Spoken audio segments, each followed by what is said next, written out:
pwedeng magsimula ng business kahit nasa malayo ka. OFW ka ba na gusto nang mag-start ng business sa Pinas? Hindi ka nag-iisa. Marami sa atin pangarap na makapag-ipon at makapag-settle sa Pilipinas. Pero alam mo yung problema? Sanay tayo maging empleyado.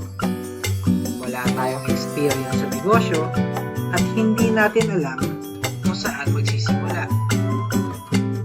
Kaya kadalasan, sa unang 2 taon, maraming negosyo ang nalulugi at nagsasara.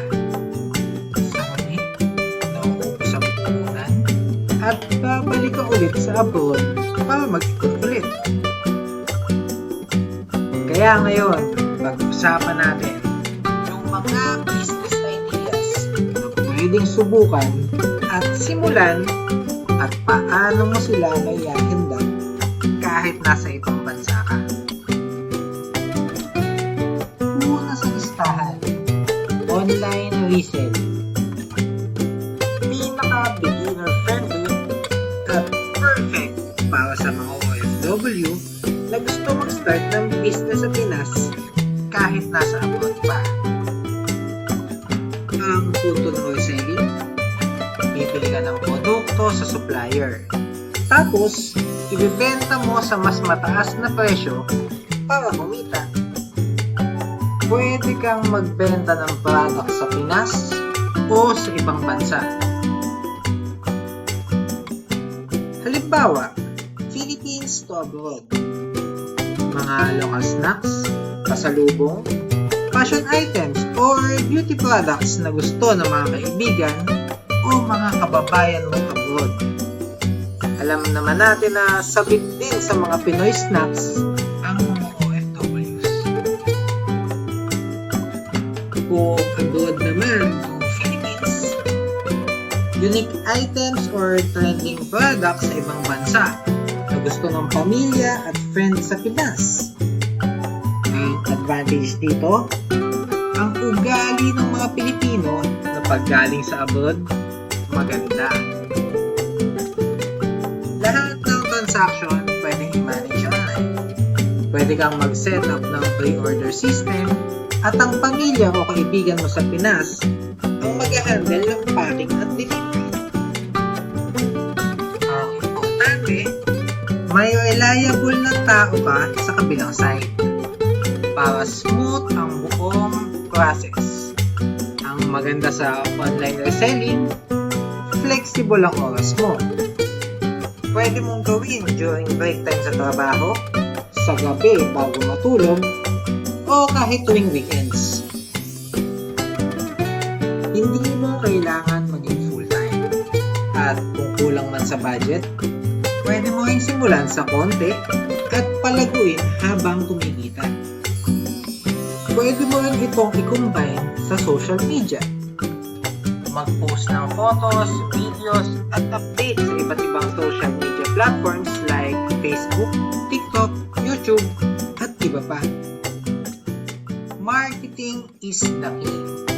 Kasi, kahit maganda ang produkto, kung walang promotion, mahirap magbenta. Mababa din ang risk nito. Hindi ka mag-i-invest ng malaki sa simula. At pwede mong i-scale step by step. Kapag maayos na ang sistema at kumikita na, pwede kang mag-expand sa mas maraming products o sa mas malaking market. Kahit maliit sa simula, may control ka sa negosyo kahit nasa abroad ka. Kapag maayos ang system, pwede itong lumaki at maging reliable na source ng income. Ang maganda dito, pwede kang magsimula kahit nasa abroad ka, may control ka sa negosyo online, at pwede mo itong bantayan kahit may trabaho ka. Maliit sa simula, pero pwede itong lumaki kapag naayos na ang sistema at may reliable team sa Pinas. Step by step, pwede mo ito maging simula para sa mas malaking business sa future. Isunod naman natin ang virtual services.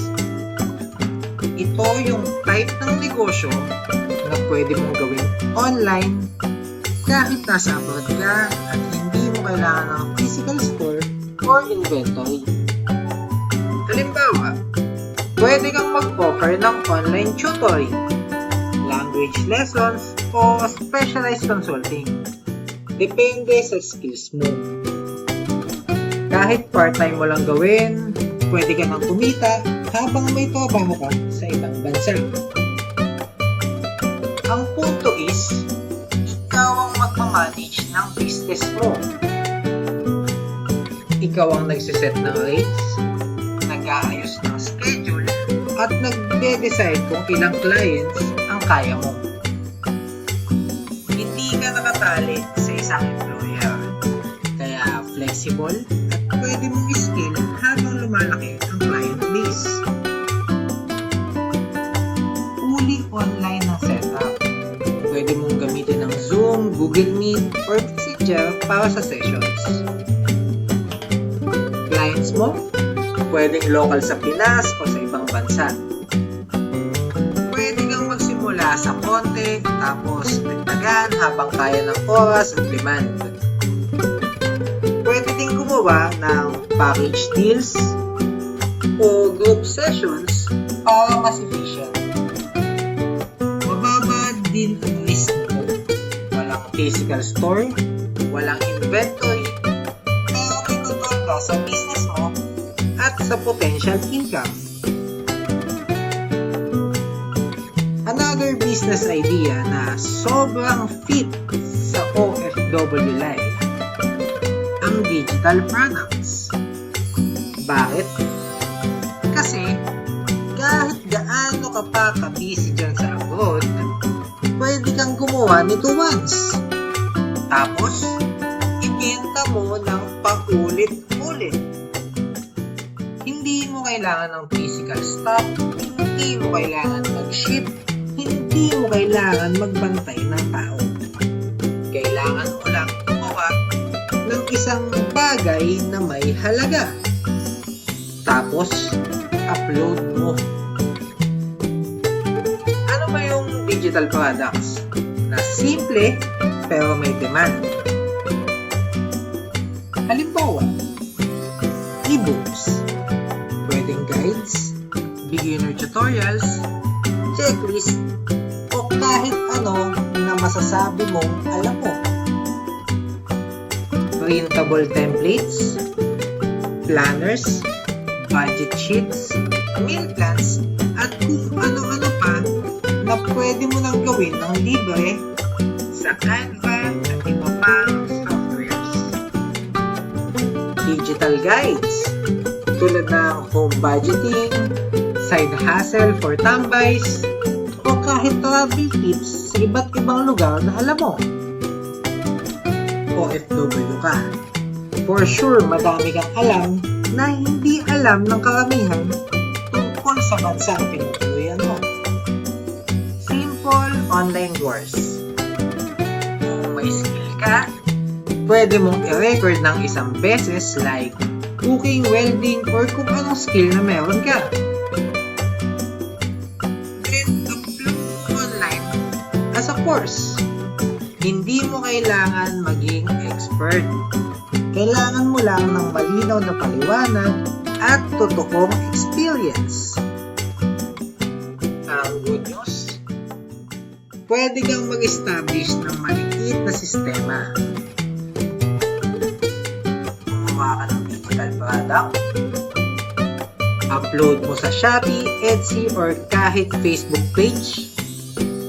Lagyan mo ng simpleng description, one-time effort pero long-term ang kita. At ang best part, remote friendly. Kahit nasa dorm ka abroad, kaya mo itong i-manage. Kapag may nag-purchase, automatic download. Walang shipping, walang delay, walang hassle. May mga OFWs nga na saglit lang nag-effort tapos months later, benta pa rin. Hindi milyon pero steady.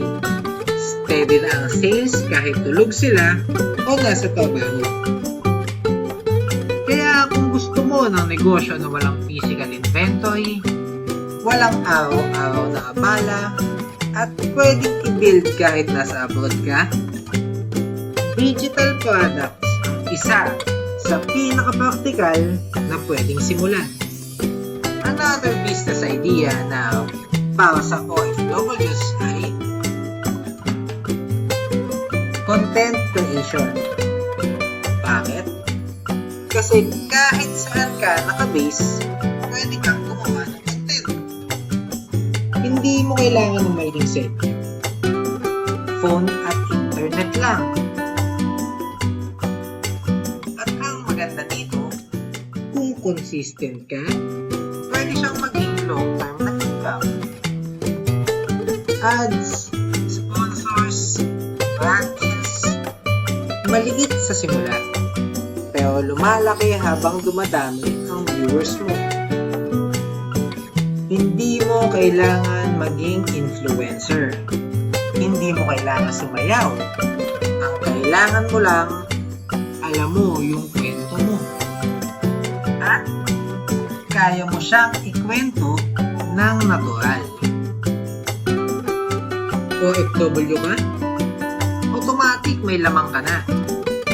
Kasi madami kang nakikita na hindi nakikita ng iba. May experiences ka na totoo, relatable, at may impact. Pwede kang gumawa ng content tungkol sa day-to-day life mo sa abroad, o kaya naman tips sa trabaho. Pwede rin cultural differences, o kaya naman food types, or pwede din na real talk about OFW life. Yung hirap, saya, at totoong struggles. Hindi kailangang perfect. Ang importante, totoo. Ang advantage ng OFW, may kwento ka na built-in. Hindi mo kailangan magpaka-deep, hindi mo kailangan magpaka-expert. I-share mo lang yung real experiences mo. Pero syempre, kailangan consistent. Kahit isang video per week or isang video per month, okay na yan. Step by step lang. Habang lumalaki ang audience, gumagaan ang laro. Kaya kung gusto mo ng negosyo na pwedeng simulan ng libre, kahit saan, at may potensyal na lumaki ng tahimik sa background, subukan mo ang content creation. Ang isa sa pinaka-practical para sa OFW. Kwento mo lang, boses mo lang, at konting consistency. Pwede na itong gawing extra income habang nasa abroad ka.